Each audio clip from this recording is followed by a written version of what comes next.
औज़ुबिल्लाहि मिनश्शैतानिर्रजीम बिस्मिल्लाहिर्रहमानिर्रहीम रब्बिश्रह ली सदरी व यस्सिर ली अमरी वहलुल उक़दतम मिन लिसानी यफ़क़हू क़ौली। अस्सलामु अलैकुम वरहमतुल्लाहि वबरकातुहू। व्यूअर्स, आज का जो ख़ास अमल है वो ये है कि ये उन बहनों भाइयों के लिए है जिनके रिज़्क़, रिश्ते, शादी, सेहत, कारोबार या किसी भी मकसद पर रूहानी बंदिश है। ऐसा लगता हो जैसे हर दरवाज़ा बंद हो गया हो, कोई रास्ता नहीं बन रहा, तो ये अमल इंशाअल्लाह ताला बंदिश को तोड़ देगा, रास्ते खोल देगा और अल्लाह की ख़ास मदद शामिल हाल होगी। अल्लाह ताला का एक इस्म मुबारक या वासियो, इसका वजीफ़ा आज आपसे शेयर करूँगी। या वासियो का मतलब है ए वसअत देने वाले। ये अल्लाह का सिफाती नाम है जो हर तंगी को कुशादगी में बदलने की ताकत रखता है। वजीफ़े का तरीका नोट कर लीजिए। सबसे पहले आपने बावज़ू हो जाना है, और वैसे तो आप दिन के किसी भी हिस्से में इस अमल को कर सकते हैं, लेकिन जो तरजीह दी गई है ज़्यादातर ख़ास तौर पे टाइम को वो फ़जर की नमाज़ के बाद और या फिर इशा की नमाज़ के बाद दी गई है, या फिर ये कहा गया है कि अगर दोनों टाइम कर लिया जाए, यानी कि फ़जर के बाद भी कर लें और इशा के बाद भी, तो और ज़्यादा ये अमल जो है ताकतवर हो जाएगा।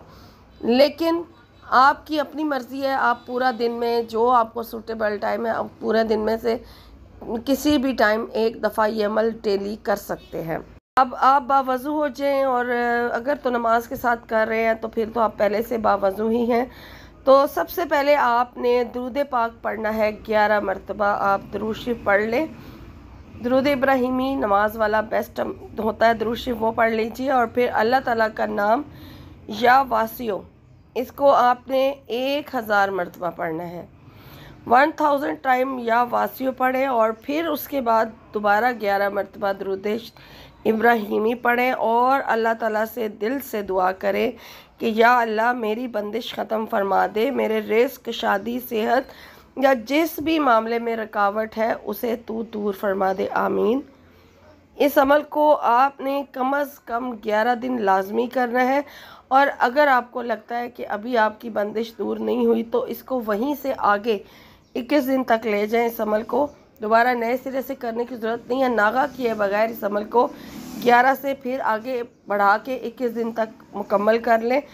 और औरतों के लिए है कि ख़ास अयाम में ये अमल नहीं करेंगी, वो बाद में अपने दिन मुकम्मल कर ले। अगर 21 दिन का अमल कर रही हैं तो बीच में नागे के दिन आ जाएं तो फिर आपने ये अमल नहीं करना, छोड़ देना है। वहीं से फिर बाद में जब आप फ्री हो जाएं तो आपने इस अमल को वहीं से आगे शुरू करना है। इंशाअल्लाह ताला 11 का बताया गया कि 11 दिन या फिर ज़्यादा से ज़्यादा 21 दिनों के अंदर अंदर जिस भी मामले में आपकी बंदिश रुकावट होगी वो दूर हो जाएगी। वमा अलैना इल्लल बलागुल मुबीन।